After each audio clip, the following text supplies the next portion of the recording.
ਹਸਤ ਖੇਲਤ ਤੇਰੇ ਦੇਹਰੇ ਆਇਆ।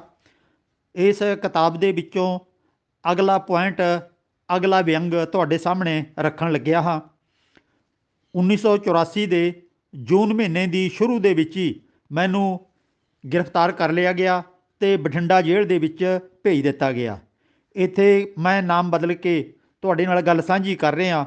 ਇੱਕ ਕਾਲਪਿਕ ਨਾਮ ਜਿਹੜਾ ਕਿ ਮੈਂ ਬਦਲ ਰਿਹਾ, ਇੱਥੇ ਬਠਿੰਡਾ ਜੇਲ੍ਹ ਵਿੱਚ ਆਇਆ ਭਾਈ ਬਖਸ਼ੀਸ਼ ਸਿੰਘ। ਇਹ ਇੱਥੇ ਬੰਦ ਸੀ।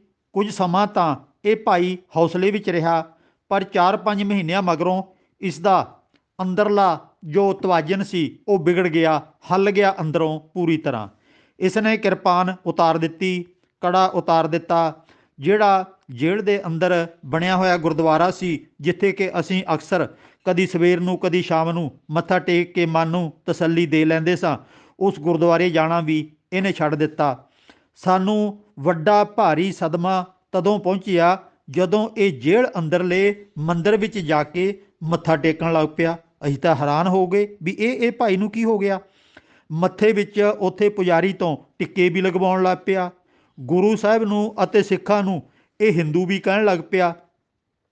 ਇਸ ਦੇ 2 ਬੇਟੇ ਸਨ ਅਤੇ ਉਹ ਵੀ ਇਹਦੇ ਨਾਲ ਪਹਿਲਾਂ ਕਵਿਤਾਵਾਂ, ਗੀਤ ਜਿਹੜੇ ਕਿ ਢਾਡੀਆਂ ਵਾਂਗੂ ਪ੍ਰੋਗਰਾਮ ਕਰਦੇ ਨੇ, ਉਹ ਆਪਣੇ ਬੇਟਿਆਂ ਨੂੰ ਲੈ ਕੇ ਪ੍ਰੋਗਰਾਮ ਕਰਦਾ ਰਿਹਾ ਸੀ, ਜਿਹੜਾ ਕਿ ਭਾਈ ਜਰਨੈਲ ਸਿੰਘ ਭਿੰਡਰਾਂਵਾਲੇ ਦੇ ਨਾਲ ਚੰਗਾ ਪੈਸਾ ਲੰਮੇ ਸਮੇਂ ਤੱਕ ਇਹ ਲੋਕ ਕਮਾਉਂਦੇ ਰਹੇ ਨੇ ਅਤੇ ਇਹੋ ਜਿਹੇ ਗੀਤ ਗਾਉਂਦੇ ਰਹੇ ਨੇ ਜਿਹਦੇ ਵਿੱਚ ਨੌਜਵਾਨਾਂ ਨੂੰ ਮਰਨ ਮਾਰਨ ਦਾ ਉਤਸ਼ਾਹ ਮਿਲਦਾ ਸੀ ਅਤੇ ਉਹ ਉਹੇ ਜਿਹੇ ਗੀਤਾਂ ਤੋਂ ਪ੍ਰਭਾਵਿਤ ਹੋ ਕੇ ਗੋਲੀਆਂ ਚਲਾਉਂਦੇ ਸਨ ਅਤੇ ਕਤਲੋ-ਗਾਰਤ ਕਰਦੇ ਸਨ। ਇੱਕ ਇਹਦਾ ਗੀਤ ਬੜਾ ਮਸ਼ਹੂਰ ਸੀ, ਬਿੱਛੂ ਰਾਮ ਦੀ ਬਣਾਤੀ ਮਹਿੰਦੀ ਸਿੰਘਾਂ ਯੋਧੇ ਸੂਰਿਆਂ ਨੇ, ਕੁਝ ਇਸ ਤਰ੍ਹਾਂ ਦੀ ਸੀ। ਅਤੇ ਇਹੋ ਜਿਹੇ ਗੀਤ ਨੇ ਗਾ ਕੇ ਆਪਣੇ ਬੱਚਿਆਂ ਦੇ ਰਾਹੀਂ ਅਤੇ ਆਪ ਬਹੁਤ ਪੈਸਾ ਕਮਾਇਆ ਸੀ।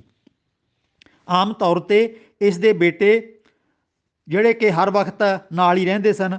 ਜਿੱਥੇ ਭਾਈ ਜਰਨੈਲ ਸਿੰਘ ਦਾ ਕੋਈ ਪ੍ਰੋਗਰਾਮ ਹੁੰਦਾ, ਉਸ ਸਟੇਜ 'ਤੇ ਪਹਿਲਾਂ ਇਹਨਾਂ ਦੇ ਜਥੇ ਨੇ ਸਾਜ਼ਾਂ ਨਾਲ ਕਵੀਸਰੀ ਕਰਨੀ, ਚਾਹੇ ਇਹਨੂੰ ਕੀਰਤਨ ਕਹਿ ਲਓ ਅਤੇ ਚਾਹੇ ਕਵੀਸਰੀ ਕਹਿ ਲਓ। ਚੱਕਦੇ ਮਾਰਦੇ ਵਾਲੀਆਂ ਗਰਮਾ ਗਰਮ ਕਵਿਤਾਵਾਂ ਗਾਉਂਦੇ, ਲੋਕੀ ਜੋਸ਼ ਵਿੱਚ ਆ ਕੇ ਇਹਨਾਂ ਨੂੰ ਬਹੁਤ ਮਾਇਆ ਅਰਪਣ ਕਰਦੇ। ਕਈ ਵਾਰੀ ਤਾਂ ਖੁਸ਼ ਹੋ ਕੇ ਭਾਈ ਜਰਨੈਲ ਸਿੰਘ ਗੁਰੂ ਗ੍ਰੰਥ ਸਾਹਿਬ ਅੱਗੇ ਇਕੱਤਰ ਹੋਈ ਸਾਰੀ ਮਾਇਆ ਵੀ ਇਹਨਾਂ ਦੀ ਝੋਲੀ ਵਿੱਚ ਹੀ ਪਾ ਦਿੰਦਾ ਸੀ। ਖੈਰ, ਦਰਬਾਰ ਸਾਹਿਬ 'ਤੇ ਹਮਲੇ ਵਕਤ ਇਹ ਉੱਥੇ ਨਹੀਂ ਸੀ, ਆਪਣੇ ਘਰ ਗਿਆ ਹੋਇਆ ਸੀ, ਤਾਂ ਬਚ ਗਿਆ। ਘਰੋਂ ਹੀ ਪਕੜ ਕੇ ਇਸ ਨੂੰ ਜੇਲ੍ਹ ਭੇਜ ਦਿੱਤਾ ਸੀ।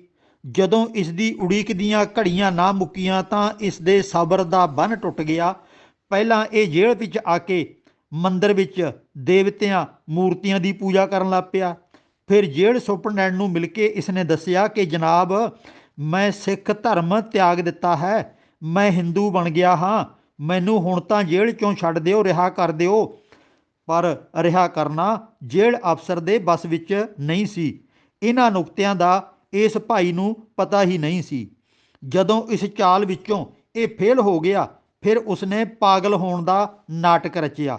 ਕੱਪੜੇ ਪਾੜ ਲੈਣੇ, ਜੁੱਤੀਆਂ ਹੱਥਾਂ ਵਿੱਚ ਫੜ ਲੈਣੀਆਂ, ਕਈਆਂ ਦੇ ਖੁਦ ਪੈਰੀਂ ਹੱਥ ਲਾਉਣੇ, ਕਈ ਵਾਰੀ ਦੂਜੇ ਨੂੰ ਕਹਿਣਾ ਮੇਰੇ ਪੈਰੀਂ ਹੱਥ ਲਾਓ, ਮਿੱਟੀ ਵਿੱਚ ਲਿਬੜ ਜਾਣਾ ਅਤੇ ਹੋਰ ਪਾਗਲਪਣ ਵਾਲੇ ਕੰਮ ਕਰਨੇ ਸ਼ੁਰੂ ਕਰ ਦਿੱਤੇ। ਜੇਲ੍ਹ ਸੁਪਰਡੈਂਟ ਨੇ ਸਾਡੇ ਕੋਲ ਸਾਡੇ ਰਿਹਾਇਸ਼ 'ਤੇ ਆ ਕੇ ਜੇਲ੍ਹ ਦੇ ਅੰਦਰ ਇਸ ਨੂੰ ਕੋਲ ਬਹਾ ਕੇ ਚੰਗੀ ਤਰ੍ਹਾਂ ਸਮਝਾਇਆ ਕਿ ਕਿਸੇ ਬੰਦੇ ਨੂੰ ਰਿਹਾ ਕਰਨਾ ਮੇਰੇ ਅਧਿਕਾਰ ਖੇਤਰ ਵਿੱਚ ਨਹੀਂ ਹੈ। ਮੈਂ ਡਾਕਟਰ ਨੂੰ ਬੁਲਾ ਕੇ ਤੇਰੀ ਜਾਂਚ ਕਰਵਾ ਸਕਦਾ ਹਾਂ। ਜੇ ਤੂੰ ਪਾਗਲ ਹੋਇਆ ਤਾਂ ਪਾਗਲਖਾਨੇ ਭੇਜ ਦਿਆਂਗਾ, ਕੋਈ ਹੋਰ ਬਿਮਾਰੀ ਹੋਈ ਤਾਂ ਹਸਪਤਾਲ ਭੇਜ ਦਿਆਂਗਾ, ਪਰ ਰਿਹਾਈ ਨਹੀਂ ਦੇ ਸਕਦਾ। ਇਹ ਮੇਰੇ ਵੱਸ ਤੋਂ ਬਾਹਰਾ ਕੰਮ ਹੈ, ਇਹ ਤਾਂ ਕੇਵਲ ਜੱਜ ਦੇ ਸਕਦਾ ਹੈ ਰਿਹਾਈ ਕਿਸੇ ਨੂੰ। ਵਿਚਾਰੇ ਬਖਸ਼ੀਸ਼ ਸਿੰਘ ਦਾ ਨਾਜ਼ੁਕ ਜਿਹਾ ਦਿਲ ਚਕਨਾਚੂਰ ਹੋ ਗਿਆ ਜੋ ਭਾਈ ਜਰਨੈਲ ਸਿੰਘ ਦੀਆਂ ਸਟੇਜਾਂ 'ਤੇ ਸੰਗ ਪਾੜ ਪਾੜ ਗਾਉਂਦਾ ਸੀ। ਸੈਂਸੀ ਰੇਲ ਚੜ੍ਹਾਤਾ ਸਿੰਘਾਂ ਸੂਰਿਆਂ ਨੇ, ਇੱਕ ਜ਼ਾਲਮ ਪੁਲਿਸ ਅਫਸਰ ਦਾ ਮਾਰਨ ਦੀ ਇਹ ਕਵਿਤਾ ਹੈ। ਅਤੇ ਬਿੱਛੂ ਰਾਮ ਦੀ ਬਣਾਤੀ ਮਹਿੰਦੀ ਯੋਧੇ ਸਿੰਘ ਸੂਰਿਆਂ ਨੇ, ਗੁਰੂ ਹਰ ਸਹਾਏ ਕਸਬੇ ਦਾ ਪੁਲਿਸ ਅਫਸਰ ਬਿੱਛੂ ਰਾਮ ਦੇ ਮਾਰਨ ਦੀ ਕਵਿਤਾ ਹੈ। ਇਹੋ ਜਿਹੀਆਂ ਕਵਿਤਾਵਾਂ ਨਿੱਤ ਲਿਖਣ ਵਾਲਾ ਅਤੇ ਗਾਉਣ ਵਾਲਾ ਹੁਣ ਟੁੱਟ ਚੁੱਕਿਆ ਸੀ, ਹਾਰ ਚੁੱਕਿਆ ਸੀ। ਸਾਰੇ ਪਾਸਿਆਂ ਤੋਂ ਮਾਯੂਸ ਹੋ ਕੇ ਇਹ ਭਾਈ ਅਜਿਹਾ ਲੰਮਾ ਪਿਆ ਕਿ ਇਸ ਨੂੰ ਸ਼ੂਗਰ ਦੀ ਬਿਮਾਰੀ ਨੇ ਆ ਘੇਰਿਆ। ਉੱਥੇ ਮੈਂ ਨਾਪ ਤਾਂ ਨਹੀਂ ਸਕਿਆ ਕਿ ਸ਼ੂਗਰ 200 ਸੀ ਜਾਂ 400 ਸੀ, ਪਰ ਇਸ ਗੱਲੋਂ ਅਸੀਂ ਸਾਰੇ ਹੈਰਾਨ ਸਾਂ ਕਿ ਉਸਦੇ ਜੀਵਤ ਸਰੀਰ ਨੂੰ ਕੀੜਿਆਂ ਦੇ ਭੌਣ ਚੂੰਡ ਕੇ ਖਾਣ ਲੱਗ ਪਏ ਸਨ। ਮੱਖੀਆਂ ਵੱਢ-ਵੱਢ ਖਾ ਰਹੀਆਂ ਸਨ ਉਸ ਨੂੰ। ਉਹ ਹਰ ਸਮੇਂ ਲੰਮਾ ਪਿਆ ਰਿਹਾ ਕਰੇ, ਨਾ ਖਾਵੇ ਨਾ ਪੀਵੇ। ਮਰਨ ਕਿਨਾਰੇ ਹੋਏ ਨੂੰ ਸਿਵਲ ਹਸਪਤਾਲ ਦਾਖਲ ਕਰਵਾਇਆ ਗਿਆ। ਉੱਥੇ ਇਲਾਜ ਤੋਂ ਬਾਅਦ ਡਾਕਟਰ ਦੀ ਰਿਪੋਰਟ ਤੇ ਉਸ ਦੀ ਜ਼ਮਾਨਤ ਹੋ ਗਈ, ਪਰ ਥੋੜ੍ਹੀ ਦੇਰ ਮਗਰੋਂ ਹੀ ਉਸ ਵਿਚਾਰੇ ਦੀ ਮੌਤ ਹੋ ਗਈ। ਵਿਚਾਰਾ ਬਖਸ਼ੀਸ਼ ਸਿੰਘ ਭਾਈ ਜਰਨੈਲ ਸਿੰਘ ਦਾ ਨਜ਼ਰੇ ਕਰਮ ਸੰਸਾਰ ਤੋਂ ਇਉਂ ਵਿਦਾ ਹੋਇਆ। ਇਹ ਸੀ ਸਾਡੇ ਸੁੱਖਾ ਸਿੰਘ ਮਹਿਤਾਬ ਸਿੰਘ ਦੀਆਂ ਕਵਿਤਾਵਾਂ ਗਾ ਕੇ ਲੋਕਾਂ ਨੂੰ ਉਤਸ਼ਾਹਿਤ ਕਰਨ ਵਾਲੇ, ਮਰਨ ਮਾਰਨ ਦੇ ਰਾਹ ਤੋਰਨ ਵਾਲੇ, ਤੇ ਖੁਦ ਉਹਨਾਂ ਦਾ ਦਿਮਾਗ, ਖੁਦ ਉਹਨਾਂ ਦੀ ਬਹਾਦਰੀ ਕਿੱਥੇ ਖਲੋਤੀ ਸੀ। ਇਸ ਘਟਨਾ ਤੋਂ ਮੈਂ ਹੈਰਾਨ ਹੋ ਗਿਆ, ਪੈਰਾਂ ਥੱਲੋਂ ਜ਼ਮੀਨ ਖਿਸਕ ਗਈ ਕਿ ਇਹ ਬਹਾਦਰੀ ਦੀਆਂ ਡੀਂਗਾਂ ਮਾਰਨ ਵਾਲੇ ਲੋਕਾਂ ਦੀ ਇਹ ਹਾਲਤ ਹੈ। ਕਦੀ ਸੋਚ ਕੇ ਵੇਖੋ। ਇਹਦੇ ਤਾਂ ਦੋ ਹੰਝੂ ਜ਼ਰੂਰ ਬਹਾ ਲਿਓ, ਆਖੋ ਸਤਨਾਮ। ਇਸੇ ਤਰ੍ਹਾਂ ਹਸਤ ਖੇਲ ਤੇਰੇ ਦਿਓਰੇ ਆਇਆ ਕਿਤਾਬ ਦਾ ਅਗਲਾ ਇੱਕ ਵਿਅੰਗ। ਪਿੰਡ ਕਰਾੜਵਾਲਾ, ਜ਼ਿਲ੍ਹਾ ਬਠਿੰਡਾ ਦਾ ਇੱਕ ਗੁਰੂ ਪਿਆਰ ਵਾਲਾ ਸਿੰਘ ਜੇਲ੍ਹ ਵਿੱਚ ਮਿਲਿਆ, ਜਿਸ ਦਾ ਨਾਮ ਹੈ ਸਰਦਾਰ ਤੋਗਾ ਸਿੰਘ। ਇਹ ਬਹੁਤ ਅੱਛੇ ਸੁਭਾਅ ਦਾ ਅਮੀਰ ਵਪਾਰੀ, ਇੱਕ ਕਾਮਯਾਬ ਇਨਸਾਨ ਹੈ। ਖਾੜਕੂਵਾਦ ਦੇ ਸ਼ੁਰੂਆਤੀ ਦਿਨਾਂ ਵਿੱਚ, ਯਾਨੀ ਕਿ 1984 ਵਿੱਚ, ਇਸ 'ਤੇ ਖੁਫੀਆ ਏਜੰਸੀਆਂ ਨੂੰ ਸ਼ੱਕ ਸੀ ਕਿ ਇਹ ਖਾੜਕੂਆਂ ਨੂੰ ਆਰਥਿਕ ਸਹਾਇਤਾ ਦਿੰਦਾ ਹੈ। ਸ਼ੱਕ ਦੇ ਆਧਾਰ 'ਤੇ ਇਸ ਨੂੰ ਗ੍ਰਿਫਤਾਰ ਕਰਕੇ ਬਠਿੰਡਾ ਜੇਲ੍ਹ ਵਿੱਚ ਭੇਜ ਦਿੱਤਾ। ਲਹਿਰੇ ਬੇਗੇ ਵਾਲੇ ਸਿੰਘ ਇਸ ਨੂੰ ਚੰਗੀ ਤਰ੍ਹਾਂ ਜਾਣਦੇ ਸਨ। ਮੇਰੀ ਸਾਧਵਾਦੀਆਂ ਨਾਲ ਜੇਲ੍ਹ ਦੇ ਅੰਦਰ ਜੰਗ ਚੱਲ ਰਹੀ ਸੀ। ਲਹਿਰੇ ਬੇਗੇ ਵਾਲਿਆਂ ਨੂੰ ਗੁਰਮਤਿ ਬਾਰੇ ਭਾਵੇਂ ਬਹੁਤਾ ਡੂੰਘਾ ਗਿਆਨ ਤਾਂ ਨਹੀਂ ਸੀ। ਜਦੋਂ ਭਾਈ ਤੋਗਾ ਸਿੰਘ ਜੇਲ੍ਹ ਵਿੱਚ ਆਇਆ ਤਾਂ ਇਹਨਾਂ ਦੇ ਮੁਖੀ ਭਾਈ ਨਿਰਮਲ ਸਿੰਘ ਨੇ ਤੋਗਾ ਸਿੰਘ ਤੋਂ ਪੁੱਛਿਆ, ਵੀਰ ਜੀ, ਇੱਥੇ ਇੰਦਰ ਸਿੰਘ ਘੱਗਾ ਨਾਮ ਦਾ ਇੱਕ ਸਿੰਘ ਹੈ, ਉਸਦੀ ਟਕਸਾਲੀਆਂ ਨਾਲ ਅਤੇ ਹੋਰ ਸਾਧਾਂ ਨਾਲ, ਸੰਤਾਂ ਨਾਲ ਹਰ ਰੋਜ਼ ਲੜਾਈ ਰਹਿੰਦੀ ਹੈ। ਉਹ ਸਟੇਜ 'ਤੇ ਡੇਰੇਦਾਰ ਸੰਤਾਂ ਦੇ ਵਿਰੁੱਧ ਬਹੁਤ ਬੋਲਦਾ ਹੈ, ਕਿਸੇ ਸੰਤ ਨੂੰ ਚੰਗਾ ਨਹੀਂ ਸਮਝਦਾ। ਤੁਹਾਡਾ ਉਸ ਬਾਰੇ ਕੀ ਵਿਚਾਰ ਹੈ? ਪਤਾ ਨਹੀਂ ਕਿਵੇਂ ਤੇ ਕਦੋਂ ਭਾਈ ਤੋਗਾ ਸਿੰਘ ਨੂੰ ਮੇਰੇ ਬਾਰੇ ਮੋਟੀ ਜਿਹੀ ਜਾਣਕਾਰੀ ਪ੍ਰਾਪਤ ਸੀ। ਉਸਨੇ ਤੁਰੰਤ ਕਹਿ ਦਿੱਤਾ, ਭਾਈ ਇੰਦਰ ਸਿੰਘ ਘੱਗਾ ਸਹੀ ਚੱਲ ਰਿਹਾ, ਤੁਸੀਂ ਉਸ ਦਾ ਸਾਥ ਦੇਣਾ ਹੈ, ਤੁਸੀਂ ਉਸ ਦੀ ਰਾਖੀ ਕਰਨੀ ਹੈ। ਬਸ ਇਸ ਤੋਂ ਬਾਅਦ ਲਹਿਰੇ ਬੇਗੇ ਵਾਲੇ 30 ਸਿੰਘ ਮੇਰੇ ਵਾਲੇ ਖੇਮੇ ਵਿੱਚ ਆ ਗਏ। ਡੇਰੇਦਾਰਾਂ ਦਾ ਸਮਝੋ ਲੱਕ ਟੁੱਟ ਗਿਆ। ਇਹ ਮੇਰਾ ਜ਼ਿੰਦਗੀ ਦਾ ਬਹੁਤ ਵੱਡਾ ਮੋੜ ਸੀ, ਨਹੀਂ ਤਾਂ ਇਹਨਾਂ ਨੇ ਮੈਨੂੰ ਜੇਲ੍ਹ ਦੇ ਵਿੱਚ ਹੀ ਸ਼ਾਇਦ ਖਤਮ ਕਰ ਦੇਣਾ ਸੀ, ਜਿਹੜੇ ਡੇਰੇਦਾਰਾਂ ਦੇ ਨਾਲ ਇੰਨੀ ਦੁਸ਼ਮਣੀ ਮੇਰੀ ਪੈ ਚੁੱਕੀ ਹੋਈ ਸੀ। ਇਹ ਭਾਈ ਤੋਗਾ ਸਿੰਘ ਦਾ ਹੀ ਜਿਹੜੀ ਸਹਾਇਤਾ ਸੀ, ਜਿਹਦੇ ਕਰਕੇ ਬਹੁਤ ਸਾਰੇ ਵੀਰ ਮੇਰੀ ਮਦਦ 'ਤੇ ਆ ਗਏ। ਇਸ ਤੋਂ ਬਾਅਦ ਕੁੱਟਮਾਰ ਕਰਨ ਜਾਂ ਅਪਮਾਨਿਤ ਕਰਨ ਦਾ ਡੇਰੇਦਾਰਾਂ ਦਾ ਰਾਹ ਬੰਦ ਹੋ ਗਿਆ। ਫਿਰ ਉਹਨਾਂ ਨੇ ਹੋਰ ਕਮੀਣੀ ਚਾਲ ਚੱਲੀ। ਜੇਲ੍ਹ ਸੁਪਰਡੈਂਟ ਕੋਲ ਮੇਰੀਆਂ ਸ਼ਿਕਾਇਤਾਂ ਲਾਈਆਂ, ਝੂਠੇ ਇਲਜ਼ਾਮ ਥੋਪੇ। ਸੁਪਰਡੈਂਟ ਨੇ ਪੁਲਿਸ ਪਾਰਟੀ ਬੁਲਾ ਕੇ ਤੇ ਮੈਨੂੰ ਅਤੇ ਮੇਰੇ ਸਾਥੀ ਭਾਈ ਗਜਿੰਦਰਪਾਲ ਸਿੰਘ ਨੂੰ ਆਪਣੇ ਦਫ਼ਤਰ ਵਿੱਚ ਬੁਲਾ ਲਿਆ। ਪੁਲਿਸ ਵਾਲਿਆਂ ਨੇ 2-4 ਸਵਾਲ ਸਾਤੋਂ ਪੁੱਛੇ, ਧਮਕੀਆਂ ਦਿੱਤੀਆਂ, ਆਖੇ ਤੁਹਾਡੇ ਕੋਲ ਨਜਾਇਜ਼ ਹਥਿਆਰ ਹਨ, ਤੁਸੀਂ ਪਾਕਿਸਤਾਨ ਤੋਂ ਸਹਾਇਤਾ ਲੈਂਦੇ ਹੋ, ਤੁਹਾਡੇ ਜਰਨੈਲ ਸਿੰਘ ਨਾਲ ਸਿੱਧੇ ਸੰਬੰਧ ਰਹੇ ਹਨ। ਸਾਡੇ ਨਾਂਹ ਕਰਨ 'ਤੇ ਉਹਨਾਂ ਨੇ ਸਾਡੇ ਹੱਥਕੜੀਆਂ ਲਾ ਕੇ ਜੱਜ ਕੋਲ ਪੇਸ਼ ਕੀਤਾ ਤੇ ਜੱਜ ਨੇ 15 ਦਿਨਾਂ ਦਾ ਰਿਮਾਂਡ ਦੇ ਕੇ CIA ਸਟਾਫ ਬਠਿੰਡੇ ਭੇਜ ਦਿੱਤਾ। 10 ਦਿਨਾਂ ਤੱਕ ਤਸੀਹੇ ਦਿੰਦੇ ਰਹੇ। ਸਮਝੋ ਸਾਡਾ ਹੁਲੀਆ ਵਿਗਾੜ ਕੇ ਰੱਖ ਦਿੱਤਾ। ਸਾਨੂੰ ਸਾਹਮਣੇ ਬਿਠਾ ਕੇ ਹੋਰਨਾਂ ਨੂੰ ਘੋਟਣੇ ਲਾਉਣੇ, ਬੰਦੇ ਵਿਲਕਦੇ ਤੜਫਦੇ ਨੂੰ ਅਸੀਂ ਵੇਖਣਾ। ਫਿਰ ਥਾਣੇਦਾਰ ਨੇ ਆ ਕੇ ਕਹਿਣਾ, ਜੋ ਸੱਚੋ ਸੱਚ ਹੈ ਬਕ ਦਿਓ, ਵਰਨਾ ਆਹੀ ਹਾਲ ਤੁਹਾਡਾ ਵੀ ਹੋਣ ਵਾਲਾ ਹੈ। ਤੜਪਦੇ ਵਿਲਕਦੇ 10 ਦਿਨ ਬੀਤ ਗਏ। ਇਹ ਦਸੰਬਰ 1984 ਦੀ ਘਟਨਾ ਹੈ। ਇੱਕ ਦਿਨ 5 ਵੱਡੇ ਪੁਲਿਸ ਅਫਸਰ ਆ ਗਏ। ਉਹਨਾਂ ਵਿੱਚ ਇੱਕ ਸਿੱਖ ਸ਼ਕਲ ਵਾਲਾ ਤੇ 4 ਹਿੰਦੂ ਸ਼ਕਲਾਂ ਵਾਲੇ ਸਨ। ਹਿੰਦੂ ਚੁੱਪ ਕਰਕੇ ਕੋਲ ਬੈਠ ਗਏ।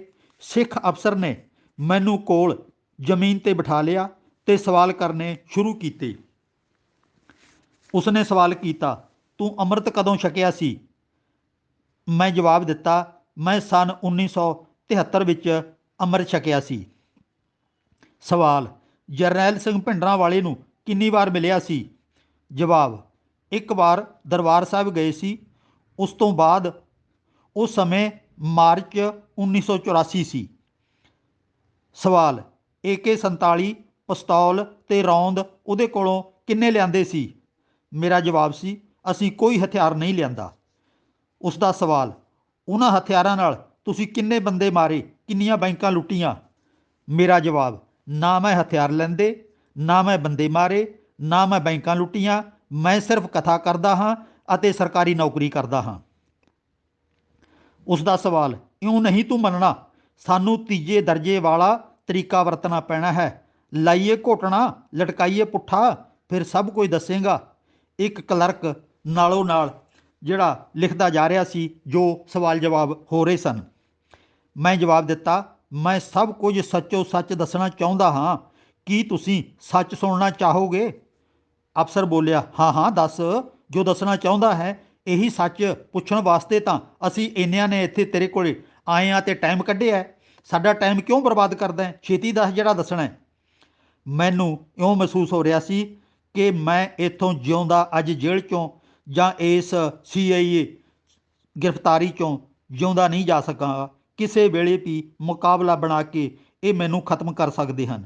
ਫਿਰ ਆਖਰੀ ਵਾਰ ਜੋ ਮਨ ਦੀ ਆਵਾਜ਼ ਹੈ, ਉਹ ਕਿਉਂ ਨਾ ਇਹਨਾਂ ਨੂੰ ਸੁਣਾ ਦਿਆਂ। ਮੈਂ ਬੋਲਣਾ ਸ਼ੁਰੂ ਕੀਤਾ। ਲੰਮੇ ਸਮੇਂ ਤੋਂ ਸਿੱਖ ਆਪਣੀਆਂ ਵਾਜਬ ਮੰਗਾਂ ਵਾਸਤੇ ਸ਼ਾਂਤਮਈ ਮੋਰਚੇ ਲਾਉਂਦੇ ਆ ਰਹੇ ਨੇ। ਸਰਕਾਰ ਨੇ ਮੰਗਾਂ ਨਹੀਂ ਮੰਨੀਆਂ, ਪਰ ਸਿੱਖਾਂ ਨੂੰ ਮਾਰਿਆ ਬਹੁਤ ਹੈ, ਜਲੀਲ ਬਹੁਤ ਕੀਤਾ ਹੈ। ਜਰਨੈਲ ਸਿੰਘ ਭਿੰਡਰਾਂਵਾਲਾ ਨੂੰ ਹਥਿਆਰ ਦੀਆਂ ਖੇਪਾਂ ਸਰਕਾਰੀ ਏਜੰਸੀਆਂ ਨੇ ਪਹੁੰਚਾਈਆਂ ਨੇ। ਜੇ ਸ਼ੱਕ ਹੋਵੇ ਤਾਂ ਅਗਸਤ ਅਤੇ ਸਤੰਬਰ 1984 ਦੇ ਸੂਰੀਆ ਮੈਗਜ਼ੀਨ ਮੰਗਵਾ ਕੇ ਪੜ੍ਹ ਲੈਣੇ, ਲਾਇਬ੍ਰੇਰੀਆਂ 'ਚੋਂ ਮਿਲ ਜਾਂਦੇ ਨੇ, ਜਿਸ ਵਿੱਚ ਪ੍ਰਭਦਿਆਲ ਸਿੰਘ ਅਤੇ ਹੋਰਾਂ ਦਾ ਵੇਰਵਾ ਫੋਟੋਆਂ ਸਮੇਤ ਦਿੱਤਾ ਹੋਇਆ ਹੈ।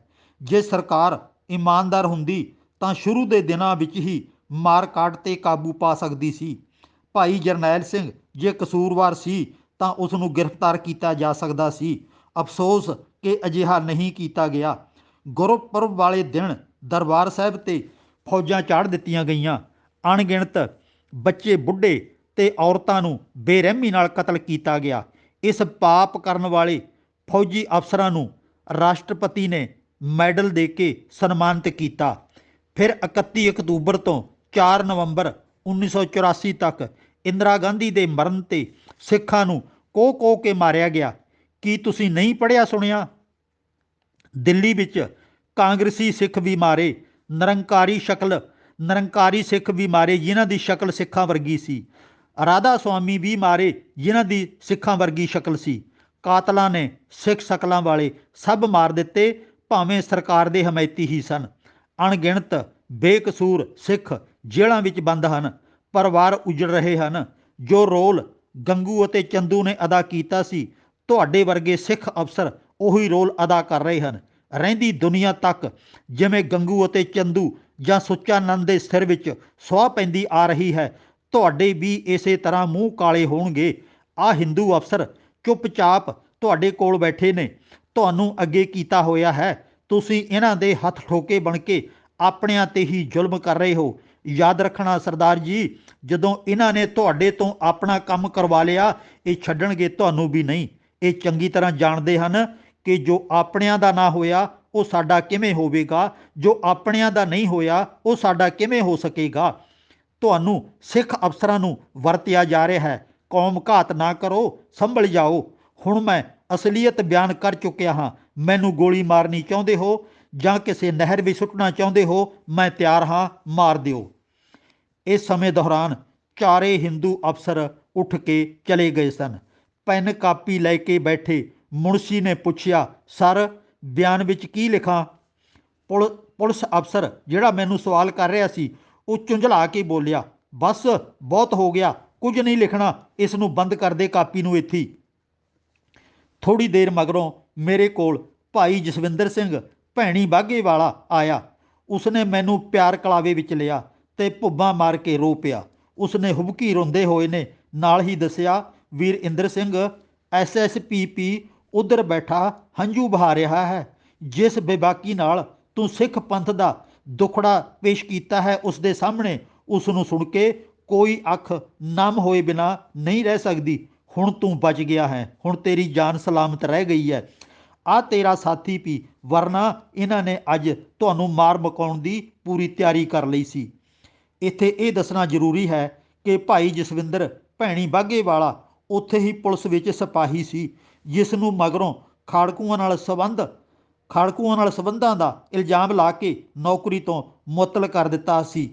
ਫਿਰ ਸਾਡੀ ਹੋਰ ਪੁੱਛਗਿੱਛ ਨਹੀਂ ਕੀਤੀ ਗਈ। ਰਿਮਾਂਡ ਖਤਮ ਹੋਣ 'ਤੇ ਜੱਜ ਕੋਲ ਪੇਸ਼ੀ ਪਵਾ ਕੇ ਜੇਲ੍ਹ ਭੇਜ ਦਿੱਤਾ ਗਿਆ।